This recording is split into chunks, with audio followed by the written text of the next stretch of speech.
Operation Ajay, which is an initiative taken by the Indian government to bring back the citizens stranded in Israel, has just seen the fourth flight carrying 274 Indian nationals reach the Delhi airport. This was the second flight to leave Israel for India on the same day, demonstrating India's commitment to ensuring the safety of Indian citizens.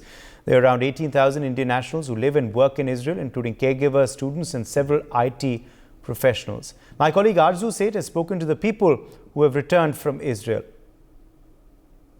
Israel से भारतीयों को लाने की पहल जो है वो भारत सरकार की तरफ से चलाई जा रही है और फोर्थ फ्लाइट जो है अब भारत पहुंची है। हमारे साथ बात करने के लिए उस फ्लाइट से लौटे हुए लोग हैं। मैम, किस तरीके से भारतीयों को जिस तरीके से लाया जा रहा है वहाँ पे क्या हालात हैं और अब आपको भारत आके कैसा लग रहा है? भारत आके तो ऑब्वियसली अपना होम टाउन है, तो होमलैंड है, तो बहुत ही अच्छा लग रहा है।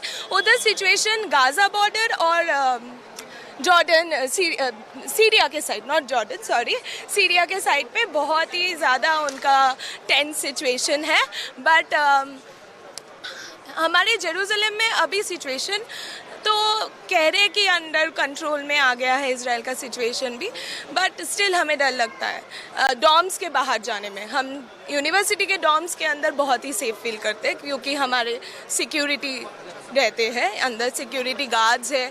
हमारा every dormitory building has its own shelter room, so किसी को कोई भी दिक्कत नहीं होती है inside dormitory we have laundry, we have supermarket, so बाहर निकलने का ज़रूरत ही नहीं है। आपको कितने साल हो गए इजराइल में रहते हुए और क्या पहले भी इस तरीके की कभी सिचुएशन या फिर ये पहली बार इतना सडन? नहीं, पहले हुआ है बट मैं तब नहीं गई थी। मेरा 2 साल ही हुआ है अब, so I am very new there, तो ये पहला एक्सपीरियंस रहा है। पहली बार हुआ तो किस तरीके से क्या लगा? Well, because we are inside dorms और हमारा शेल्टर रूम जो है ना बेसमेंट में होता है, तो बूम का साउंड तो मिलता है but it didn't affect us उतना, बट बाकियों का मैं नहीं कह सकती क्योंकि सबका एक्सपीरियंस डिफरेंट रहता है। और जिस तरीके से इंडियन एम्बेसी काम कर रही है, 24 घंटे वो फ़ोन रिसीव कर रही है, वो आप लोगों से किस तरीके से आप लोग कांटेक्ट कर रहे हैं, किस तरीके से? Indian embassy has always been in touch with every university student, I feel like, because वो लोग आते हैं हमारे कोई भी यूनिवर्सिटी का होली हो जाए, दिवाली हो जाए, हम लोग सेलिब्रेट करें इंटरनेशनल स्टूडेंट्स, एम्बेसी से लोग आते हैं एंड एम्बेसी के लोग they have like help us a lot. नहीं, कोई भी दिक्कत नहीं होती। And if you call them they respond and they will tell you, they will call back also कि जानने के लिए कि आप सेफ हो कि नहीं। अजय को लेके कुछ कहना चाहिए भारत सरकार से? आई am very happy with their timing. They have done it quite fast and I'm really very happy with their service. Thank you so much. तो आपने देखा किस तरीके से भारतीयों को लाया जा रहा है। कैमरा पर्सन पवन के साथ आरजू सेठ, India news, Delhi.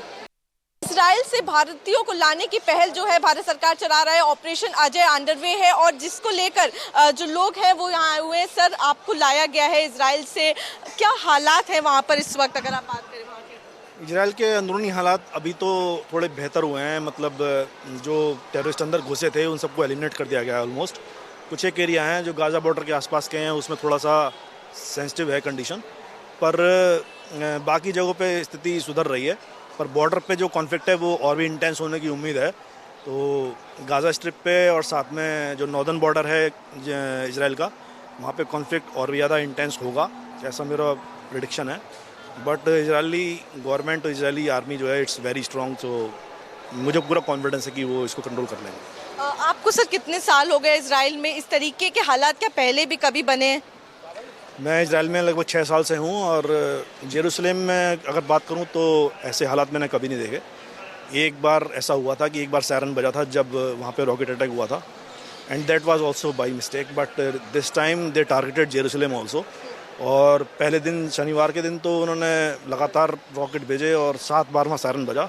It was panic stage for children and women and elderly people and also youngsters also. तो वो हालात थोड़े ठीक नहीं थे, और उसके बाद उन्होंने जेरूसलम को टारगेट करना कम किया और अभी तो हालात जेरूसलम में तो बेटर हैं। बाकी जो बॉर्डर एरिया है गाज़ा का, वहाँ पे really intense fighting is going on and they are continuously firing rockets. Sir, जैसे ही सायरन की आवाज़ देती है आप लोग बंकर्स में चले जाते हैं, तो वो किस तरीके का मंजर होता है जब सायरन बजते हैं अचानक? ये बच्चों के लिए ख़ास तौर से बहुत पैनिक वाली सिचुएशन होती है। मैंने देखा कि वहाँ बच्चे रोना शुरू कर देते हैं और उनको लगातार बार बार बंकर में जाना पड़ता है, फिर घर पे आते हैं, फिर बंकर में जाना होता है। तो सिचुएशन थोड़ी ठीक नहीं होती है देखने में, पर सिक्योरिटी के हिसाब से उन लोगों को करना पड़ता है and they are used to it.